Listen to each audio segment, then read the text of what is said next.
Vega Jewelers, a luxury bridal jewelry exhibition and sale 22nd and 23rd November, Fortune Kansas Hotel, Tata Nagar, Tirupati. నమస్కారం. మనతో పాటు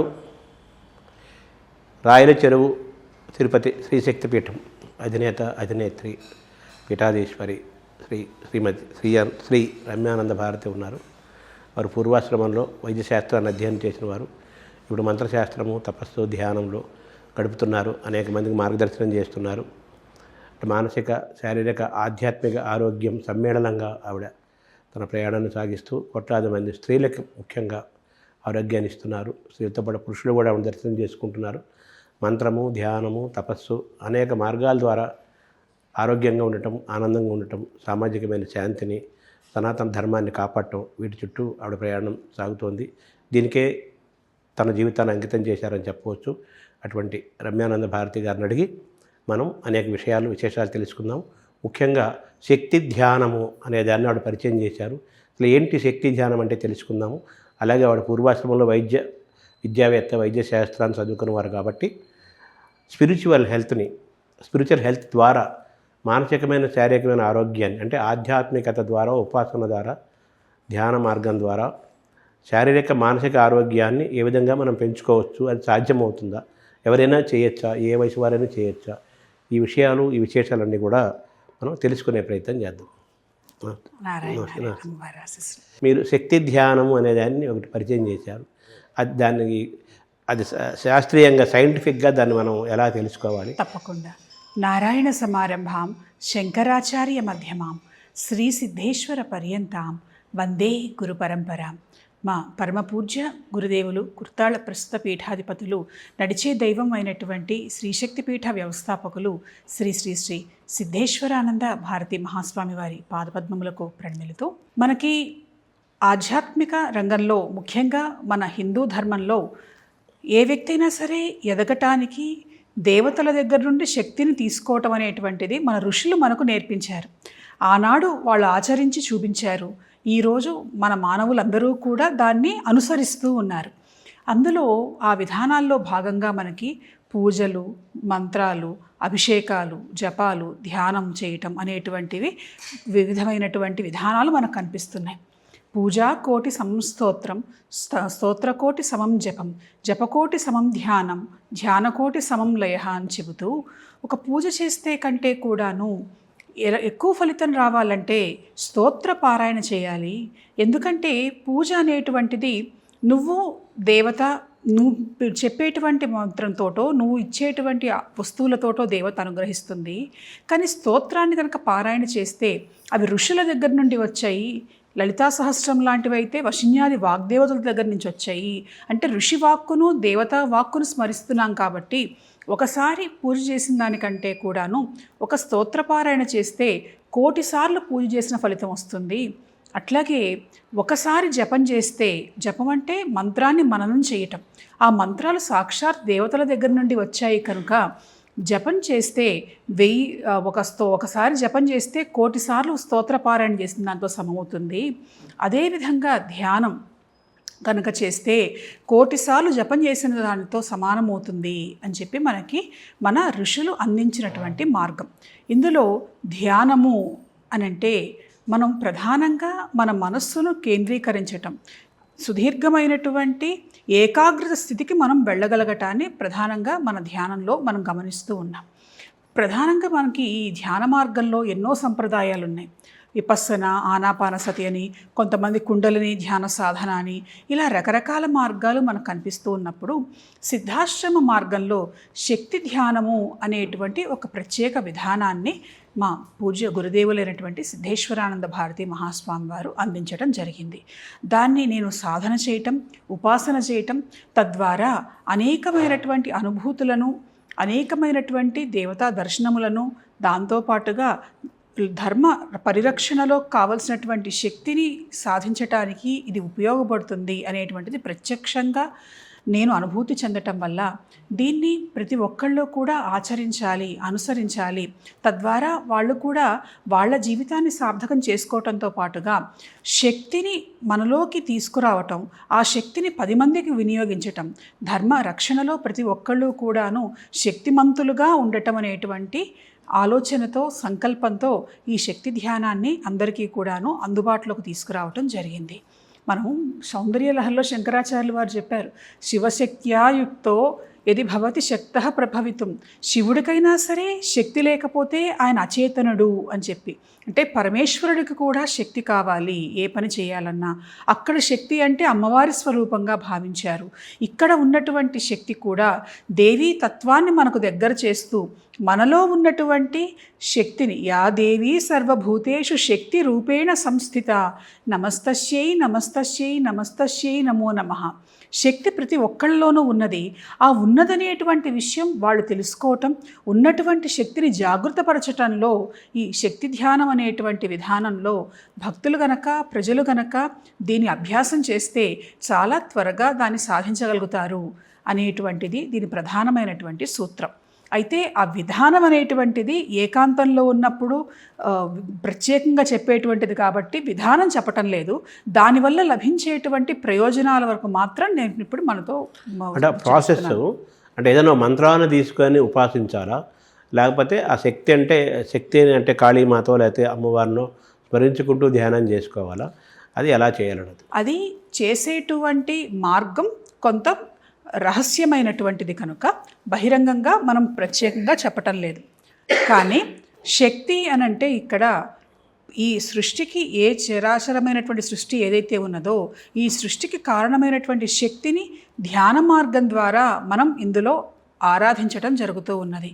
అది గురుముఖత నేర్చుకోవటం వల్ల దాన్ని తొందరగా సాధించగలుగుతారు, ఆ మార్గంలో ముందుకు వెళ్ళగలుగుతారు. పరమేశ్వరి యొక్క శక్తి తత్వమే ఈ ధ్యానంలో ఉన్నటువంటి మూలశక్తి. దాన్ని ఆస్వాదిస్తూ అనుభూతి చెందుతూ దాన్ని సాధిస్తూ ప్రతి వ్యక్తి తనలో ఉన్నటువంటి శక్తిని జాగృతం చేసుకునేటువంటి ఒక ప్రత్యేకమైనటువంటి ధ్యాన సాధనా మార్గం ఈ శక్తి ధ్యానం. అంటే మామూలుగా యోగ మార్గం ఉంటుంది, అలాగే కుండలిని యోగా అలాంటివన్నీ ఉంటాయి. అలాగే ఓంకారాన్ని కొంతమంది ధ్యానం చేస్తారు, కొంతమంది అలాగే తనలో తను చూసుకుంటూ ఉచ్ఛ్వాస నిశ్వాసాల ద్వారా కొంతమంది చేస్తుంటారు.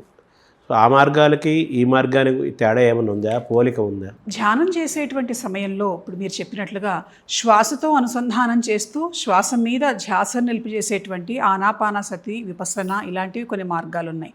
అట్లా కాకుండా దీపాన్ని చూస్తూ త్రాటకం అనేటువంటి మార్గం ద్వారా మనం దీపాన్ని మీద మనని ఏకాగ్రతను నిలిపి చేసేటువంటి ధ్యాన విధానం ఉన్నది.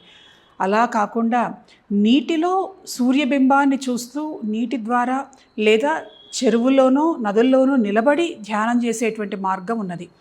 ఇవి కాక క్షేత్రాలలో వెళ్ళి కొండల మీద, గుట్టల మీద, అంటే ఆకాశానికి వీలైనంత దగ్గరగా భూమి మీద నుంచి ఎక్కువ స్థితిలో ఉండి చేసేటువంటి ధ్యాన మార్గము ఉన్నది.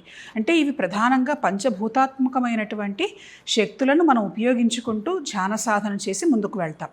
ఈ శక్తి ధ్యానంలో కూడా ఇవన్నీ ఉంటాయి. కానీ వీటితో పాటుగా ప్రధానంగా పరమేశ్వరి అయినటువంటి అమ్మవారి శక్తిని వీటన్నిటికీ అనుసంధానం చేస్తూ ఆ మార్గంలో ముందుకు తీసుకువెళ్ళేటువంటి విధంగా సిద్ధాశ్రమ యోగులు రూపొందించినటువంటి ఒక ప్రత్యేక ప్రణాళిక ఇది ఇందులో మంత్రము ఉంటుంది, దీంతోపాటు పంచభూతాత్మకమైనటువంటి శక్తిని అనుసంధానం చేయటము ఉంటుంది, దేవీ తత్వాన్ని సమ్మేళనం చేయటము ఉంటుంది. ముఖ్యంగా గురుకృప, గురుశక్తి అనేటువంటిది ఈ ధ్యానాన్ని ముందుకు నడిపిస్తుంది. అంటే ధ్యాన మార్గం అంటే మామూలుగా చాలామంది కళ్ళు మూసుకొని ధ్యానం చేస్తుంటారు ఎక్కువ మంది. సో ఇది కళ్ళు తెరుచుకొని చేసే ధ్యానమా, కళ్ళు మూసుకొని చేసే ధ్యానమా? సాధారణంగా ఏమిటి అని అంటే ధ్యాన మార్గంలో ఇప్పుడు నేను మీకు చెప్పినటువంటి దాంట్లో సూర్యబింబాన్ని చూస్తూ చేయటం, దీపాన్ని చూస్తూ చేయటం, అంటే చూస్తూ కూడా మన ఏకాగ్రతను నిలిపేటువంటి ధ్యాన మార్గాలు ఉన్నాయి. ఇందులో కూడాను ఈ శక్తి ధ్యాన మార్గంలో కళ్ళు మూసుకొని మనలో ఉన్నటువంటి అంతర్లీనంగా ఉన్నటువంటి పరమేశ్వరి చైతన్యాన్ని దర్శించటం, అమ్మవారిని దహరాకాశ రూపిణి, అంటే మన దేవత ఎక్కడో లేదు, మన హృదయంలోనే ఉన్నది అన్నట్లుగా శరీరంలో ఉన్నటువంటి పరమేశ్వరి చైతన్యాన్ని తెలుసుకోవటం కోసం చేసేటువంటి మార్గం. అంటే మనిషి తను తాను తెలుసుకునే క్రమంలో లోపలికి చూసుకోవడం అంటే ఇన్నర్ ఇంజనీరింగ్ అంటున్నారు కదా, ఇన్నర్ జగ్గి వాస్తవ్. సో దీనికి దానికి ఏమైనా సంబంధం ఉందా, అసలు పోలిక ఉందా? అంటే మామూలుగా ఎలా చెప్పచ్చు అని అంటే all roads lead to Rome అని ఒక సామెత ఉన్నది మనకి చెప్పాలంటే ఇంగ్లీష్. తిరిగి అన్ని దారులు ఒకే గమ్యాన్ని చేరుస్తాయి, ఎవరి దారి వాళ్ళది. ఒక రోడ్లో ఒకళ్ళు రావచ్చు, ఒకళ్ళు సైకిల్ మీద రావచ్చు, ఒకళ్ళు కారులో రావచ్చు, చేయొచ్చు. కానీ అన్ని దారిలో కూడా భక్తితో ఇవన్నీ కూడాను సమ్మేళితమై ఉంటాయి. కాబట్టి ఇవన్నీ కూడా భగవంతుని దగ్గరగా చేర్చటం, అహం బ్రహ్మాస్మి అనేటువంటి సూత్రానికి మానవుల్ని దగ్గర చేయటమే ప్రధానంగా ధ్యానంలో ఉండేటువంటి ప్రధాన లక్షణంగా ఇప్పటి వరకు కూడా చేస్తున్నటువంటి ఆ మార్గాన్ని అభ్యసిస్తున్నటువంటి ధ్యాన సాధకులు భావిస్తూ ఉన్నారు. కొందరైతే దేవతను కూడా భావించకుండా ప్రకృతి పరమేశ్వరి, పంచభూతాల్లోనే సమస్తమైనటువంటి శక్తితత్వం ఇమిడి ఉన్నది, ఆ ప్రకృతిని ఆరాధిస్తే చాలు, ప్రకృతిని ధ్యానిస్తే చాలు అని భావించేటువంటి వాళ్ళు కొంతమంది ఉన్నారు. అట్లా కాదు, అసలు ఈ సృష్టి మొత్తం కూడా మాయే, ఈ మాయను దాటి మరొక శక్తి ఉన్నది ఈ మాయ వెనకాల, దాన్ని చూడాలి, తెలుసుకోవాలి అని ధ్యానం చేసేటువంటి వాడు మరికొంతమంది. ఉదాహరణకి రామకృష్ణ పరమహంస ఉన్నారు. ఆయన కాళీమాతను ప్రసన్నం చేసుకున్న తర్వాత ధ్యానం చేద్దాము అని కళ్ళు మూసుకోగానే, కళ్ళు మూసుకున్నా కూడాను ఆయన 3వ నేత్రం ద్వారా కాళీదేవిని చూసేవారు. అంటే కళ్ళు మూసుకొని కూడా చూడొచ్చు అని నేర్పించేది ధ్యానం. మనకి కంటికి కనిపించినటువంటి నేత్రం తెలుసుకోవడంతో పాటుగా ఏకాగ్రత స్థితిలో ఉన్నప్పుడు కేవలం భౌతికంగా ఉండేటువంటి చెవులు మాత్రమే కాదు, కళ్ళు మూసుకొని ధ్యాన స్థితిలో ఉన్నప్పుడు కూడా పంచేంద్రియాలు పరమేశ్వరి శక్తితో అనుసంధానం చేస్తే కళ్ళు మూసుకొని చూడొచ్చు, చెవులు మూసుకున్నా వినొచ్చు అనేటువంటి శక్తి ప్రతి వ్యక్తిలో ఉన్నది అని తెలిపేది ధ్యానం. ఆయనకు కాళీదేవి కనిపించేది, కళ్ళు మూసుకొని కూడా అమ్మవారిని చూడగలిగేటువంటి వాళ్ళు. అయితే కొన్నాళ్ళు అయిన తర్వాత తోతాపురి అనేటువంటి ఆయన గురువుతో ఆయనకు పరిచయం అయినప్పుడు దీన్ని మించినటువంటిది ఉన్నది అని ఆయన చెప్పారు. చెబితే అమ్మవారిని మించింది ఏదైనా ఉన్నదా, నిజమేనా, సమస్త సృష్టికి అధిదేవత అమ్మవారు కదా అని ఆయన అడిగినప్పుడు ఆమె సగుణమైనటువంటి ఒక రూపాన్ని ధరించినప్పుడు పరమేశ్వరిగా భాసిస్తున్నది, అసలు రూపం నిర్గుణమైనటువంటి రూపం, బ్రహ్మ చైతన్య స్వరూపం. సగుణమైనటువంటి రూపానికి ఒక ఆకారము, ఒక పరిమితి అనేటువంటిది ఉంటుంది. అదే నిర్గుణ స్వరూపిణిగా గనక భావిస్తే అనంతమైనటువంటి శక్తి ఉంటుంది. ఉదాహరణకి సగుణము అని అంటే ఒక సముద్రం దగ్గరికి వెళ్ళి ఒక గ్లాసుకు కనుక నీళ్లు కావాలంటే గ్లాస్ మాత్రమే నిండుతుంది. కానీ ఆ సముద్రం అంతా పరమేశ్వర తత్వం అని అనుకుంటే దానికి పరిమితులు అనేటువంటివి ఉండవు. కాబట్టి నువ్వు ధ్యానం చెయ్యి అని అన్నట్టు ఆయన. అంటే ఈయన ప్రయత్నం చేశారు, కళ్ళు మూసుకోగానే మళ్ళీ కాళీదేవి కనిపిస్తున్నది. అదే మాట చెబితే ఆయన తన చేతిని పరమహంస ఫాల నేత్రంలో పెట్టి, నేను చెప్తున్నాను, నా మార్గంలో నువ్వు ఇప్పుడు ముందుకు వెళ్ళగలుగుతావు అని చెప్పి ఆయన బయటికి వెళ్ళిపోయారట. 3 రోజుల పాటు ఆయన ఆ ధ్యాన స్థితిలో కాళీదేవిని దాటి నిర్గుణ స్వరూపంగా ఉన్నటువంటి శక్తిని ఆస్వాదిస్తూ అనుభూతి చెందుతూ ఉన్నారు. తోతాపురి వచ్చి చూసి ఆశ్చర్యపడ్డారు. మొట్టమొదటిసారిగా ఇంత సాధన ఎట్లా చేయగలిగారు, ఇంత బ్రహ్మస్థితిని, బ్రహ్మ స్వరూపాన్ని ఎలా తెలుసుకొని అహం బ్రహ్మాస్మి అనే తత్వానికి ఎంత చేరువ కాగలిగాడు ఇతడు, కారణజన్ముడు అని భావించారు. 3 రోజుల పాటు ఆహారం లేదు, నీళ్లు లేవు. కానీ ఇతను ఏమన్నా మరణించారా అంటే లేదు. ప్రాణశక్తి నాడి ఆడుతూ ఉన్నది, శ్వాస పీలుస్తూ ఉన్నాడు. అంటే ఆహారాన్ని తీసుకోకపోయినా, నీటిని తీసుకోకపోయినా కూడా మనిషి ఈ శక్తి ద్వారా జీవించగలుగుతాడు అనేటువంటిది ఆయన ధ్యానం చేసి మనకి నిరూపించారు. అయితే ఆ స్థాయిని అందరూ చేరటం అనేటువంటిది అసాధ్యం అనను, కానీ అంత తేలిక కాదు. అక్కడ గురుకృప, అంతకుముందు చేసి ఉన్నటువంటి దేవీ సాధన, ఈ రెండూ కూడా ఆయనని ఆ స్థితిలో నిలబెట్టాయి. కనుక ధ్యాన మార్గంలో ముందుకు వెళితే తనని తాను తెలుసుకోవటం మాత్రమే కాకుండా పరమేశ్వర తత్వాన్ని, నిజమైనటువంటి పరమేశ్వర స్వరూపాన్ని తెలుసుకోగలగటం అనేటువంటిది ఏ వ్యక్తి అయినా చేయగలుగుతారు. అయితే ఇక్కడ గురుకృప అనేటువంటిది ప్రధానమైనటువంటి పాత్రను పోషిస్తూ ఉంటుంది. అంటే రామకృష్ణ పరమహంస చేసిన ఆ శక్తి ధ్యానానికి అంటే ఆయన శక్తి ధ్యానం చేస్తారని నేను చెప్పలేదు. అంటే దాన్ని ఏమనాలి, ఆ ధ్యానాన్ని ఆయన వాళ్ళ గురువు గారు చూపించినటువంటి మార్గం, బ్రహ్మతత్వాన్ని తెలుసుకునేటువంటి ధ్యానం. ఆనందో బ్రహ్మేతి వ్యజానాత్, ఆ బ్రహ్మస్థితిని పొంది ఆయన ఆనంద స్థితిలో చేరువయ్యాడు. అటువంటి ధ్యానం ఆ ధ్యానం. అంటే రామకృష్ణ పరమహంస ఆయన చేసిన ధ్యానానికి సిద్ధేశ్వరానంద భారతీ స్వామి సూచించిన ఈ శక్తి ధ్యానానికి ఏమైనా పోలిక ఉందా, వ్యత్యాసాలు ఏమైనా ఉన్నాయా? లక్ష్యం ఒకటే, మార్గం వేరు కావచ్చు కానీ లక్ష్యం ఒకటే.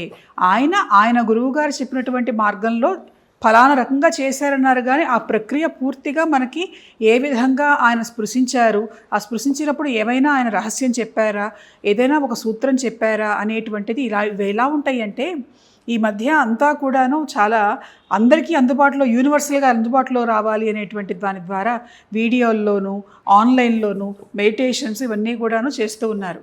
కానీ మన సనాతన భారతీయ సంస్కృతి సంప్రదాయంలో ఏంటి అని అంటే, ఇతరులు ఎవరూ లేకుండా ఏకాంతంగా గురువు శిష్యుణ్ణి అనుగ్రహించటమే ప్రధానంగా కనిపిస్తూ ఉన్నది.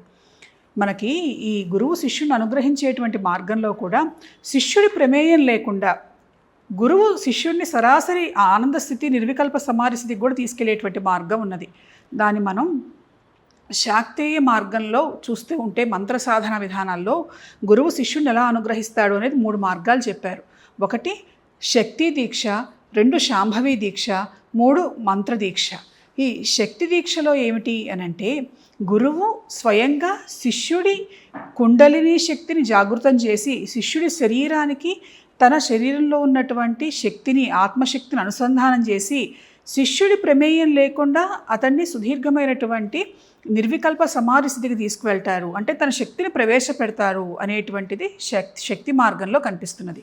శాంభవి మార్గం ఏమిటి అనంటే, హస్తమస్తక సంయోగం, శిష్యుడి శిరస్సు మీద గురువు చేయి ఉంచటం, లేదా తన చూపు ద్వారా శిష్యుడి కళ్ళలోకి ఆ శక్తిని పంపించటం, దీని ద్వారా శిష్యుని ఆధ్యాత్మిక సాధనలో ముందుకు తీసుకువెళ్ళటం అనేటువంటిది మరొక మార్గం కనిపిస్తున్నది. 3వది మంత్ర మార్గం. మంత్రాన్ని ఉపదేశించి మంత్రాన్ని ధ్యానం చేయించి శిష్యుడితోటి ఆ శిష్యుణ్ణి దేవతా చైతన్యానికి, ధ్యాన భూమికల్లోకి ముందుకు తీసుకువెళ్ళటానికి సూచించినటువంటి మార్గం మరొక మార్గం ఉన్నది. శిష్యుణ్ణి అర్హతని గమనించి గురువు ఈ 3 మార్గాల్లో ఏ మార్గం ద్వారా అతన్ని ముందుకు తీసుకువెళ్తారు అనేటువంటిది నిర్ణయించటం జరుగుతుంది. కనుక ధ్యానం చేసేటువంటి విధానాల్లో కూడా శిష్యుడి ప్రమేయం లేకుండానే గురువు శిష్యుని సాధనతో సంబంధం లేకుండానే శిష్యుడిని ఉన్నత స్థితికి చేర్చటం అనేటువంటి విధానాలు కూడా మనకి చెప్పబడ్డాయి. ఆనందమయి మాత ప్రసిద్ధమైనటువంటి సిద్ధ గురువుగా ఆమె ప్రసిద్ధురాలైంది. ఆమె స్పృశిస్తే చాలు వెంటనే సమాధి స్థితిలోకి వెళ్ళిపోయేవాళ్ళట. పండిట్ జవహర్లాల్ నెహ్రూ భార్య కమలా నెహ్రూను కూడా ఆమె అట్లా ధ్యాన సమాధిలోకి తీసుకువెళ్ళింది అని ఆమె జీవిత చరిత్రలో మనకి కనిపిస్తూ ఉన్నది. అట్లా శిష్యుల ప్రమేయం లేకుండా కూడా గురు కృపతోటి ధ్యాన మార్గంలో ముందుకు వెళ్ళేటువంటి విధానాలు మనకి కనిపిస్తూ ఉన్నాయి. అంటే మీరు ఇప్పుడు అవలంబిస్తున్నది, సాధన చేస్తుంది స్వామి ద్వారా, సిద్ధేశ్వరానంద భారతీ స్వామి ద్వారా మీరు నేర్చుకొని సాధన చేస్తున్నారు. చాలామందికి అది నేర్పుతున్నారు, ఆ మార్గం వైపు తీసుకెళ్ళే ప్రయత్నం చేస్తున్నారు. ఈ శక్తి ధ్యానం అంటే కాళీమాత ధ్యానమా, లేకపోతే ఈ మొత్తం వ్యవస్థను ఏదో ఒక పవర్ నడుపుతోంది, ఒక శక్తి నడుపుతోంది ఆ శక్తి అంతే ప్రధానం. అదే పరమేశ్వరి చైతన్యం యొక్క శక్తిని అనుసంధానం చేసేటువంటిదే ఈ శక్తి ఉపాసన. ఆ శక్తి ఉపాసనలో శక్తి ధ్యానం ఒక మార్గం. మిగిలినటువంటివి ఇప్పుడు నేను చెప్పినట్లుగా మంత్ర మార్గము, హోమ మార్గము, ధ్యాన మార్గము, వీటిల్లో ఎవరు దేని ద్వారా సాధించగలుగుతారో వాళ్ళకు తగ్గట్టుగా వాళ్ళకు ఉపదేశం చేయటం జరుగుతున్నది. ఇవన్నీ శక్తి ధ్యానం కిందకే వస్తాయా? ధ్యానము అని అంటే సాధారణంగా మనము ఏకాగ్రతతో భావన చేసుకోవటం, ఏదో కళ్ళు మూసుకొని చేసేసుకోవటం అనే భావన చాలామంది ధ్యానం చేయండి అనగానే అక్కడ ఏకాగ్రత ప్రధానం. కళ్ళు మూసుకోవటాలు, కళ్ళు తెరుచుకోవటాలు అనేటువంటివి కాకుండా మంత్రమైనా సరే మంత్ర దేవత మీద మన మనస్సును ఏకాగ్ర స్థితిలో నిలపటమే మంత్ర ధ్యానం. అది ధ్యానఝాతృ ధ్యేయరూప అని చెప్పి లలితాదేవిని గురించి చెప్పారు. ధ్యాన స్వరూపము, ధ్యేయస్వరూపము చేసేటువంటి వ్యక్తి ఏ వ్యక్తితో ధ్యానం చేస్తున్నాడో ఈ 3 స్వరూపాల్లోనూ ఉన్నటువంటిది అమ్మవారే అంటుంది Lalitha Sahasranamam.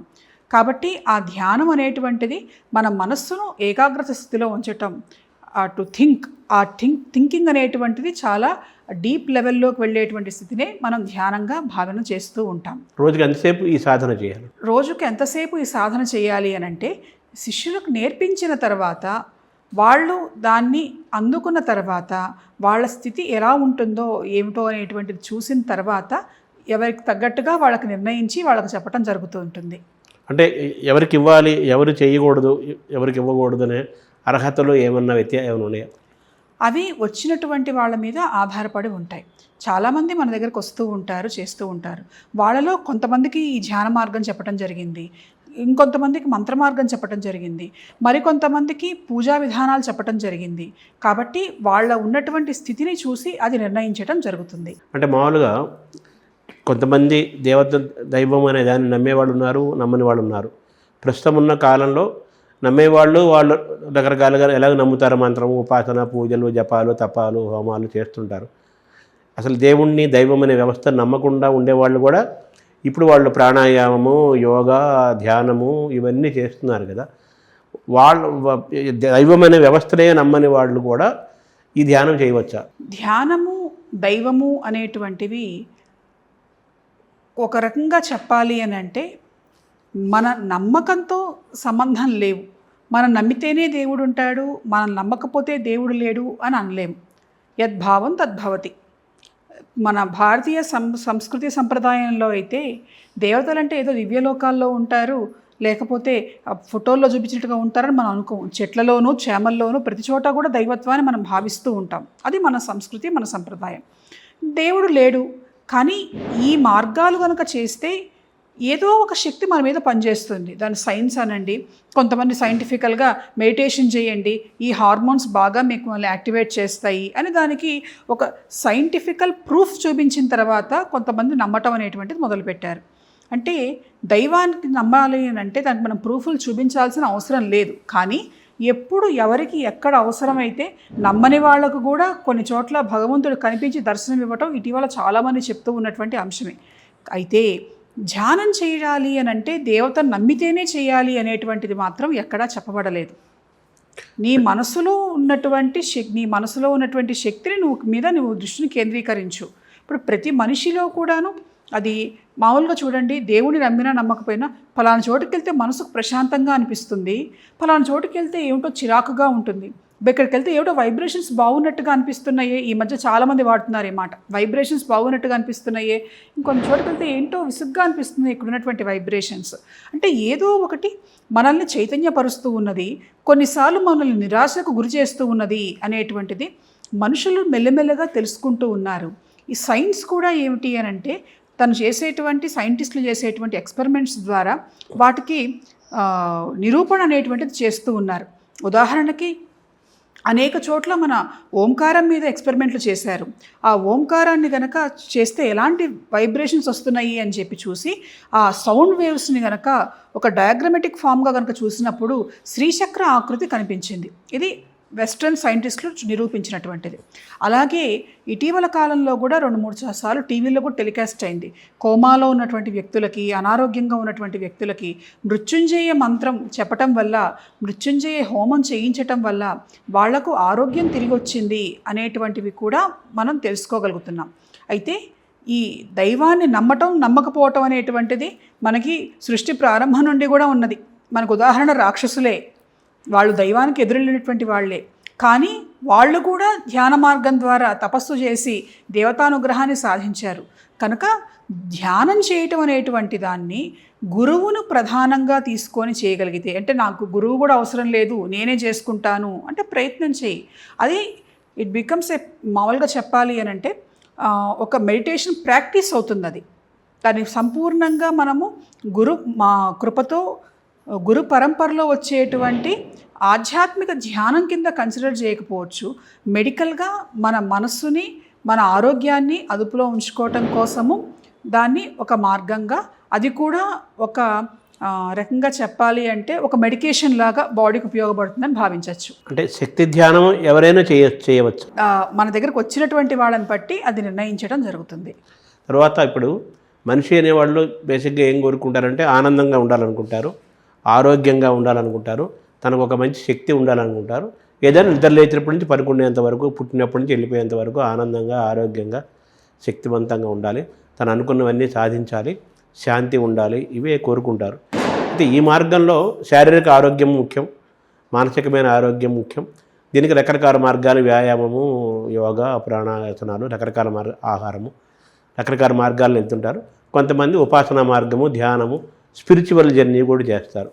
So spiritual journey ద్వారా, ఆధ్యాత్మిక మార్గం ద్వారా శారీరకమైన ఆరోగ్యాన్ని, మానసికమైన ఆరోగ్యాన్ని మనం ఎలా పొందుతాము, శాస్త్రీయంగా ఎలా? మన శాస్త్రాల్లో మనం చెప్పినటువంటి మార్గం ఏంటంటే ఆరోగ్యం. ఒక అనారోగ్యం కనుక వస్తే ఏ వ్యక్తికైనా సరే 3 ప్రధానమైనటువంటి మార్గాలు చెప్పారు. మణి, మంత్రము, ఔషధి. మంత్రం చేయటం ద్వారా, మణులను ధరించడం ద్వారా, ఔషధి అంటే మందులు వేసుకోవటం ద్వారా ఈ 3 మార్గాల ద్వారా ఆరోగ్యాన్ని సరిచేసుకోవచ్చు అనేటువంటిది ఉన్నది. ఇది కూడా మనకి దేవతల దగ్గర నుండి వచ్చిందే.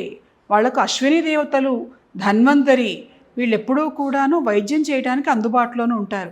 అలాగే మనకి జ్యోతిష్య శాస్త్ర ప్రకారంగా కనుక చూస్తే చంద్రుడికి ముత్యమని, అలాగే సూర్యుడికి కెంపని, ఇలా మిగిలినటువంటి నవగ్రహాలకు కూడా కొన్ని రత్నాల గురించి చెబుతూ ఆరోగ్యం బాగాలేకపోతే ఇవి మీరు ధరించండి, ఈ మణి ప్రకృతిలో నుంచి శక్తిని అనుసంధానం చేస్తుంది అని చెప్పేటువంటి విధానము ఉన్నది. అలాగే మంత్ర మార్గం, మన మంత్రశాస్త్రంలోకి వెళ్ళినప్పుడు ప్రతి అనారోగ్యానికి కూడా వివిధమైనటువంటి మంత్రాలు చెప్పబడ్డాయి.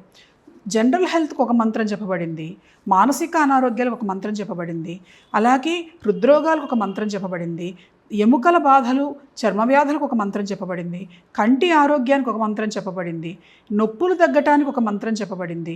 అట్లా రకరకాలైనటువంటి మంత్రాలు కూడా మనకి మంత్ర మార్గంలో కనిపిస్తూ ఉన్నాయి. అయితే ఈ మూడిటిని సమ్మేళనం చేసుకోవటం అంటే, మన దగ్గరికి చాలామంది అనారోగ్యం ఉన్నటువంటి వాళ్ళు వస్తూ ఉంటారు, మంత్రం తీసుకుంటారు, చేస్తారు, ఆరోగ్యం బాగుంటుంది, బాగుపడుతుంది. అయితే నేను ఒక మాట చెప్తాను, మందులు మానేయమంటారా? వద్దు, మానొద్దు.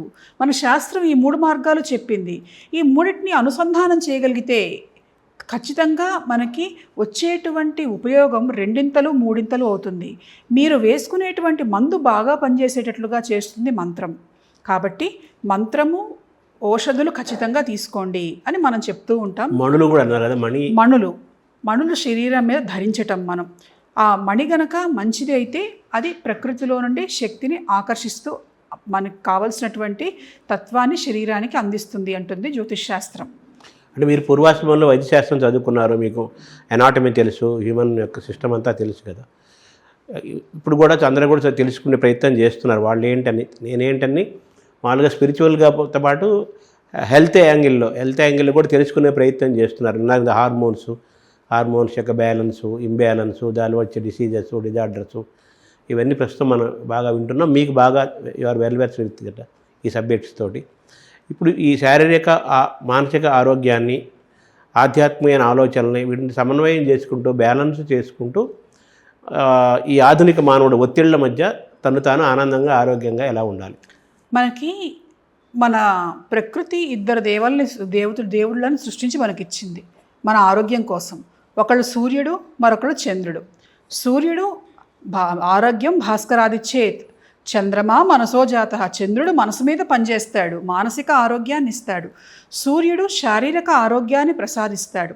మనం గనక మన భారతీయ సంస్కృతిలో మనం ఆధ్యాత్మికత అనేటువంటి మార్గాన్ని గురించి చాలా మాట్లాడుకున్నాం. మన ఆధ్యాత్మికత ఏమిటి అని అంటే, మన జీవన శైలిని, జీవన విధానాన్ని, ఒక డిసిప్లిన్డ్ లైఫ్ స్టైల్ని మనకు అందించింది.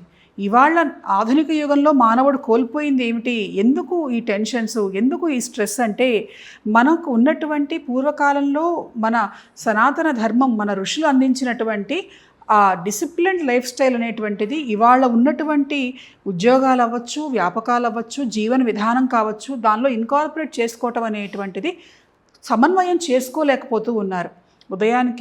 ఉదాహరణకి ఉదయం బ్రాహ్మీ ముహూర్తంలో లేవటం అనేటువంటిది ఒకటి చెప్పారు. అలాగే సూర్య నమస్కారాలు చేయండి. ఇవాళ మోడర్న్ సైన్స్ అదే చెప్తున్నది, మీరు సూర్య నమస్కారాలు చేయండి, that gives you good health అంటున్నది. దాన్ని మనం వీళ్ళు రీసెర్చ్ చేసి చెప్పకముందే మన ఋషులు దాన్ని ఎప్పుడో చెప్పడం, ప్రతిపాదించడం అనేటువంటిది జరిగింది. సూర్యుడికి ఎక్స్పోజ్ అవ్వమన్నారు, డి విటమిన్ అంటున్నారు, అది చెప్తూ ఉన్నారు. సో అంటే మన వాళ్ళు చెప్పినటువంటి వాటన్నిటినీ కూడాను ఇవాళ సైంటిఫికల్గా ప్రూవ్ చేయటం వల్ల, వెస్ట్రన్ సైన్స్ ఒక ఇంపాక్ట్ వల్ల ఏంటంటే ప్రూఫ్ ఉంటే చేస్తాం అనేటువంటి సిచ్యువేషన్ రావటం వల్ల, మన పూర్వీకులు చేసినటువంటి వాటన్నిటిలో ఉన్నటువంటి సైన్స్ని ఇవాళ మనం తెలుసుకోగలుగుతున్నాం. అలాగే మనం రాత్రిపూట ఇంతకుముందు కనుక చూస్తే, సాయంకాలం కాగానే సూర్యాస్తమయానికి అందరూ పనులు ముగించేసుకొని వెన్నెల వెలుగులో కూర్చొని చంద్రుడి వెన్నెలను ఆస్వాదించటం, ఆ వెన్నెల వెలుగులో కబుర్లు చెప్పుకోవటం, బయట అన్నాన్ని తినటం, ఇలాంటివన్నీ జరిగేవి. అప్పట్లో ఏంటంటే అప్పటికప్పుడు వండుకోవటం, తినటం అనేటువంటివి జరిగేవి. ఫ్రెష్ ఫుడ్ తీసుకోవటం అనేటువంటిది జరిగింది.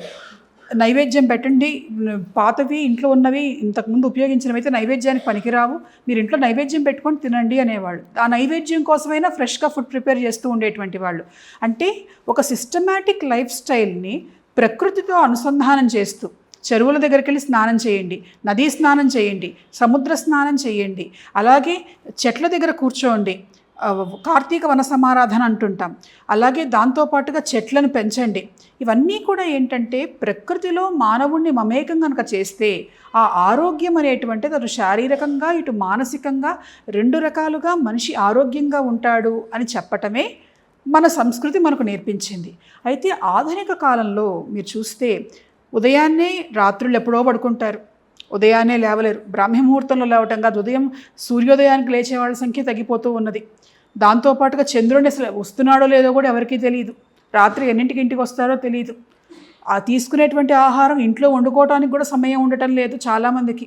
ఎక్కడి నుంచో తెప్పించుకుంటారు. అది ఎప్పుడు చేశారో, ఎక్కడ చేశారో, ఎవరు చేశారో కూడా తెలియదు. దీనివల్ల ఏమవుతున్నది అనంటే మన పూర్వీకుల నుండి వచ్చినటువంటి జీన్స్ ఏవైతే ఉన్నాయో ఆ జీన్స్కి ఒక లక్షణం ఉన్నది, సిస్టమాటిక్ లైఫ్ స్టైల్ అనేటువంటి అలవాటు పడినటువంటిది. ఈ ఆధునిక కాలంలో ఏమిటి అనంటే ఈ రకమైనటువంటి జీవన విధానాన్ని మనకున్నటువంటి ఆ జన్యు సంఖ్య ఏదైతే ఉన్నదో, జన్యు తీరు ఏదైతే ఉన్నదో అది అడాప్ట్ చేసుకోలేకపోవటం వల్ల మానవుడు అసంతృప్తికి, అసహనానికి, ఆందోళనకు గురి అవుతున్నాడు. Stress, tension, depression. అవి తగ్గాలంటే సూర్య నమస్కారాలు చేయండి అంటుంది వాళ్ళ మోడర్న్ సైన్స్. మీకు వైటమిన్ డి తగ్గుతున్నది, సన్కి ఎక్స్పోజ్ అవ్వండి అని అంటున్నారు. అలాగే మూన్కి ఎక్స్పోజ్ అవ్వండి, మూన్ రేస్ కనుక పడితే మీకు మనసు ఆహ్లాదకరంగా ఉంటుంది అంటున్నారు. ఇట్లా మీకు ఆక్సిజన్ బాగా కావాలి అని అంటే చెట్ల దగ్గర ఎక్కువ టైం స్పెండ్ చేయండి, ఇండోర్ ప్లాంట్స్ని పెట్టుకోండి అని అంటున్నారు. మీకు మంచి పాజిటివ్ వైబ్రేషన్స్ కనుక కావాలి అంటే కొన్ని సాల్ట్స్ చెప్పి వీటిని స్నానంలో ఉపయోగించుకొని వాడండి అంటున్నారు. మన పెద్దవాళ్ళైతే ఏదైనా బాగాలేదంటే పిల్లలకైనా సరే ఒక గుప్పెడు ఉప్పు దిష్టి తిప్పి బయటపడేసేవాళ్ళు. అదే ఇవాళ సైన్స్ ప్రూవ్ చేసి మీరు ఇవన్నీ చెయ్యండి అని చెబుతూ ఉన్నారు. ఎలా సైన్స్ నమ్మి చేసినా, మన పెద్దవాళ్ళు చెప్పారని చెప్పి చేసినా, చెయ్యటం అనేటువంటిది కనుక చేయటం మొదలు పెడితే, డిసిప్లిన్డ్ సిస్టమాటిక్ లైఫ్ కనుక వస్తే ఆధునిక యుగంలో కూడా మానవుడు తన ఉనికిని కోల్పోకుండా ఆ శారీరక మానసిక ఆరోగ్యంతో సంతృప్తికరమైనటువంటి జీవితాన్ని గడపగలుగుతాడు. అంటే ఈ life style diseases, life style disorders అనే మాట కదా మనం బలంగా వింటున్నాం. ఏ డాక్టర్ దగ్గరికి వెళ్ళినా, ఏ బ్రాంచ్ డాక్టర్ దగ్గరికి వెళ్ళినా లైఫ్ స్టైల్ అంటున్నాడు. సో కాబట్టి మన ఆధ్యాత్మికమైన సాధన ద్వారా, మన పూర్వ భారతీయమైన ఆచార విధానాల ద్వారా, మార్గాలు అవలంబించడం ద్వారా మనం అద్భుతమైన ఆరోగ్యాన్ని అన్ని రకాలుగా సంపాదించవచ్చు అనేది గతంలో ఉన్నది. దాన్ని మళ్ళీ రివైవ్ చేయాలనేది మీరు సూచించే సూచన. అయితే మామూలుగా మన ఆయుర్వేదం కానీ భారతీయ విధానంలో మనిషి యొక్క లైఫ్ స్పాన్ లైఫ్ ఎక్స్పెక్టెన్సీ అంటారు కదా, 120 సంవత్సరాలు అనేది అంటున్నారు. సో మనం 120 సంవత్సరాలు జీవితం ఇప్పుడు ఐఏఈ టెక్నాలజీ దీని ద్వారా కూడా స్టడీ చేస్తున్నారు. మనిషి యొక్క లైఫ్ స్పాన్ పెంచడానికి, ఎక్స్పెక్టెన్సీ పెంచడానికి, హెల్త్ పెంచడానికి ప్రయత్నం జరుగుతుంది. శాస్త్రవేత్తలు ప్రయత్నం చేస్తున్నారు. ఇంకో పక్క మన ఆయుర్వేదం, ఇంకో పక్క గతంలో చెప్పున్నది. సో మీరు ఒక డాక్టర్గా 120 ఏళ్ళు అటు మనిషి ఎటువంటి అనారోగ్యాలు లేకుండా ఆరోగ్యంగా 120 ఏళ్ళు జీవించడం సాధ్యం అవుతుందా? ఆధ్యాత్మిక మార్గం ఏం చెప్తుంది అక్కడ? ఆధ్యాత్మిక మార్గం ఏం చెప్తున్నది అనంటే, ఇప్పుడు నేను చెప్పినటువంటి సూత్రాలు ఏవైతే ఉన్నాయో జీవన విధానాన్ని గనక మెరుగుపరుచుకుంటే ఖచ్చితంగా మనిషి జీవితంలో ఉండేటువంటి ఆయుర్దాయం బాగుంటుంది, పెరుగుతుంది అనేటువంటిది మన ఆయుర్వేదం మనకు చెప్పినటువంటిది. ఇవాళ సైన్స్ని కూడా, మెడిసిన్స్కు డాక్టర్స్ దగ్గర కూడా వెళ్తుంటే కూడా చాలా చోట్ల, మొన్న ఎస్వి యూనివర్సిటీలో కూడా ఇటీవలే నేను ఒక సెమినార్ని చేసి రావాల్సి వచ్చింది. దాంట్లో ఏమిటి అంటే integration of modern medicine with ancient methods. అంటే పాతకాలం పద్ధతులని ఈ మోడర్న్ సైన్స్, వెస్ట్రన్ సైన్స్ ఏదైతే చెప్తున్నదో ఆ రెండింటినీ కూడా సమన్వయం చేసుకొని మానవుడి యొక్క జీవిత ప్రయాణానికి కావలసినటువంటివి సమకూరుస్తూ అనారోగ్య సమస్యలు తగ్గి మంచి క్వాలిటీ ఆఫ్ లైఫ్ ఇంప్రూవ్ అయ్యి, ఇప్పుడు జీవించి ఉండటం ప్రధానం కాదు, ఆరోగ్యంగా జీవించి ఉండటం ప్రధానం. ఆరోగ్యంగా ఆనందంగా. సో ఆనందం అనేటువంటిది మన మనసు మీద, మన ఆలోచనల మీద ఆధారపడి ఉంటుంది.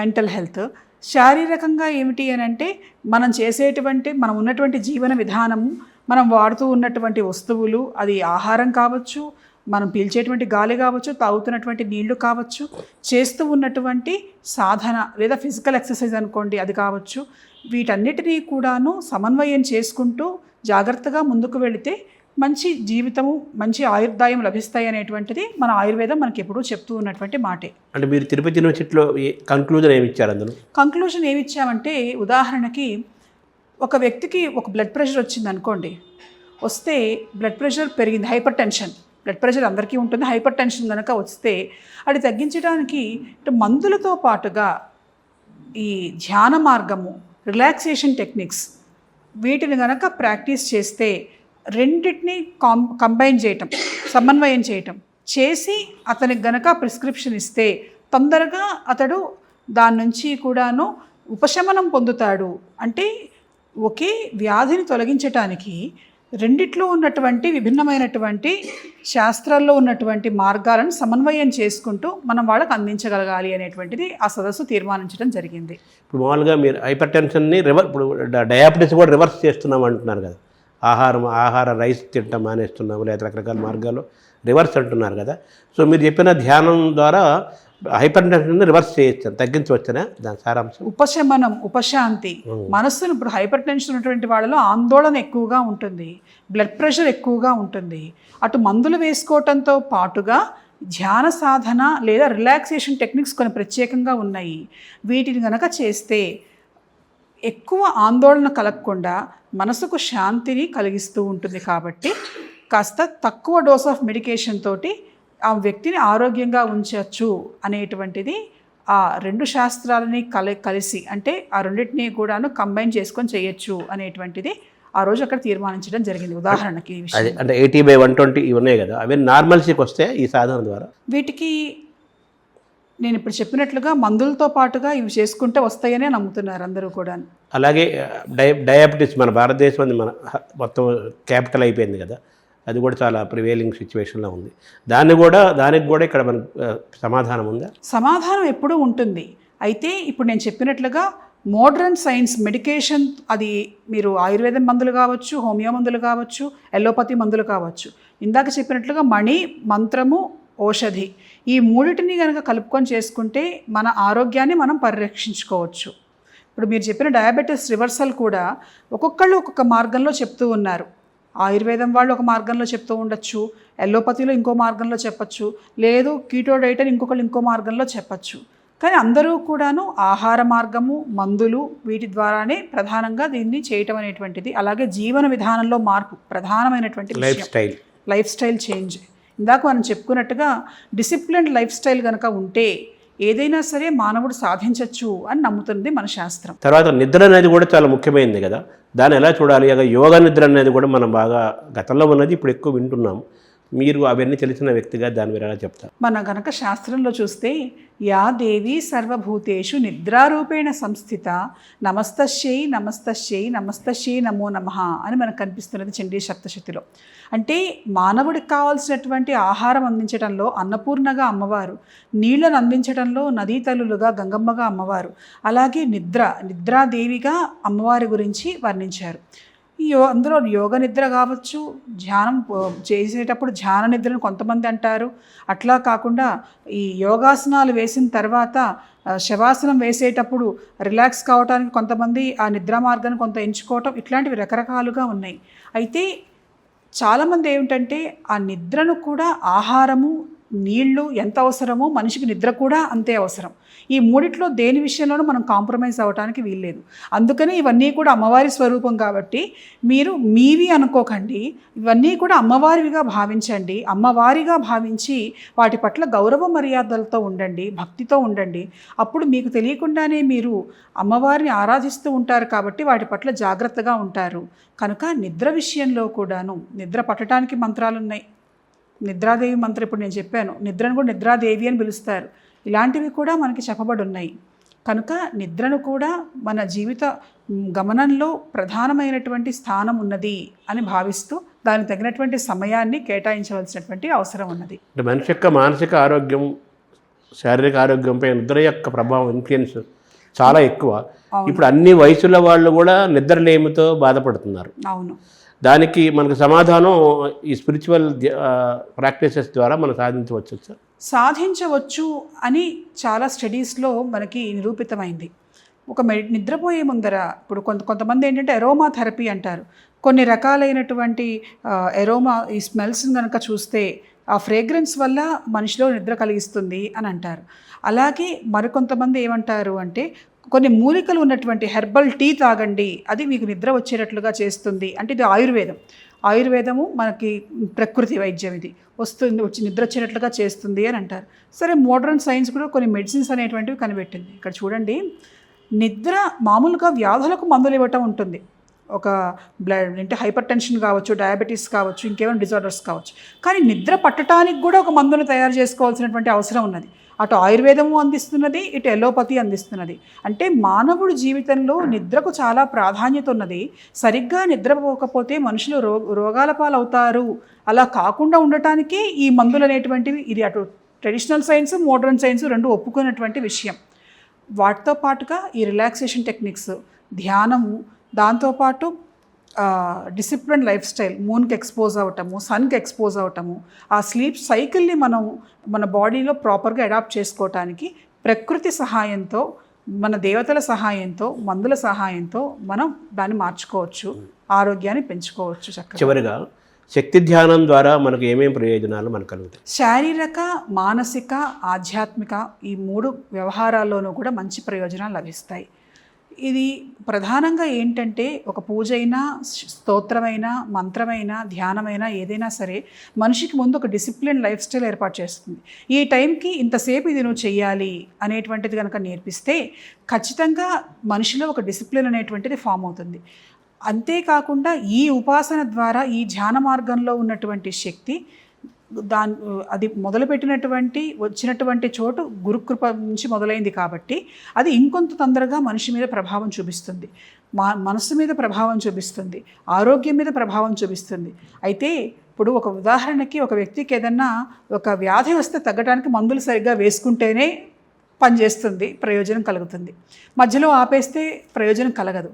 ఈ ధ్యానమైనా సరే చెప్పినటువంటి విధానంలో ఎంతసేపు చేయాలో, ఎలా చేయాలో జాగ్రత్తగా నేర్చుకొని కనుక చేస్తే అన్ని రకాల ప్రయోజనాల్ని అందిస్తుంది. మనలో ఉన్నటువంటి దివ్యత్వాన్ని, దైవత్వాన్ని మనం తెలుసుకునేటట్లుగా చేస్తుంది. మనం మానసికంగా, శారీరకంగా మనల్ని మనం ఎప్పుడూ కూడాను మనల్ని పరిరక్షించుకోవటానికి మన మనస్సును ఎప్పుడూ చైతన్యపరుస్తూ ఉంటుంది. గురు కృపను, సిద్ధుల కృపను, శక్తి స్వరూపిణి అయినటువంటి పరమేశ్వరి అనుగ్రహాన్ని ప్రత్యక్షంగా అనుభూతి చెందేటట్లుగా చేస్తుంది ఈ ధ్యాన మార్గం. అంటే మీరు శక్తి ధ్యానం అనేది అది రహస్యంగా దాన్ని బోధించాల్సింది, 1 to 1 చెప్పాల్సింది గురువు ద్వారా అంటున్నారు కదా. మరి ఇన్ని లక్షల మందికి, ఇన్ని వేల మందికి అది ఎలా సాధ్యమవుతుంది? అది మీరు స్వామివారి ఎవరు చెప్పాలంటున్నారు? వచ్చినప్పుడు సామూహికంగా చెప్పడం జరిగింది ఇంతకు ముందర కొన్ని చోట్ల కూడా. అంటే శిష్యులు అందరూ ఉన్నప్పుడు ఇతరులు లేకుండా దానికి కావలసినటువంటి వాతావరణాన్ని మనం ఏర్పాటు చేసుకొని చేయటం జరిగింది. బ్యాచెస్ వైజ్గా కూడా చేయటం జరిగింది. చేసినటువంటి వాళ్ళకు చక్కటి అద్భుతమైనటువంటి అనుభవాలు కలిగాయి. చేసిన వెంటనే వాళ్ళు అప్పటికప్పుడే ఆ క్షణంలో లేచి చెప్పటం కూడా జరిగింది. కాబట్టి ఏ వ్యక్తి అయినా సరే ఒక జపమో, ధ్యానమో ఒక విధానంలో ముందుకు వెళ్ళాలి అంటే దేనికైనా కాలం కలిసి రావాలి అంటారు. ఆ టైం వస్తే, దాంతోపాటుగా యోగ్యత గనక ఉంటే, ఆ యోగం గనక ఉంటే అది ఖచ్చితంగా సాధ్యమవుతుంది. అది ఎలా అనేటువంటిది పరమేశ్వరి నిర్ణయిస్తుంది. శక్తి ధ్యానం రహస్యం అనేదానికి అక్కడ ఆగిపోతారు కదా జనం. ఏంటి అనేది ఆ రహస్యంగానే ఉండాలి. ఇప్పుడు చిదంబర రహస్యం అని అంటాం మనం. ఆ రహస్యం తెలుసుకోవటానికి ప్రయత్నం చేయాలి అని అంటే గురుకృప వల్ల మాత్రమే సాధ్యమవుతుంది. రండి, ఇక్కడ మనం ఎప్పుడు అనేటువంటిది శక్తి ధ్యానం త్వరలో ఎలా నేర్పించబోతాం అనేటువంటిది కూడా త్వరలో చెప్పబోతున్నాము. ఆ క్లాసెస్ కనుక వస్తే అందరికీ అది అర్థమవుతుంది. త్వరలో మొదలవుతుందా ఇది? ఇక్కడ మళ్ళీ కోవిడ్ ముందర మనం చేయటం జరిగింది. ఆ తర్వాత కొంత ఎక్కువగా దాని మీద మనం కేంద్రీకరించలేదు. మళ్ళీ త్వరలో ఆ క్లాసెస్ అనేవి చాలామంది వచ్చి అడుగుతున్నారు. ఇంతకుముందు ప్రాక్టీస్ చేసిన వాళ్ళందరూ కూడాను మళ్ళీ చేయాలి అని దానికి తగ్గ ఏర్పాట్లు జరుగుతాయి. నమస్కారం. అమ్మవారి ఆశీస్సులు.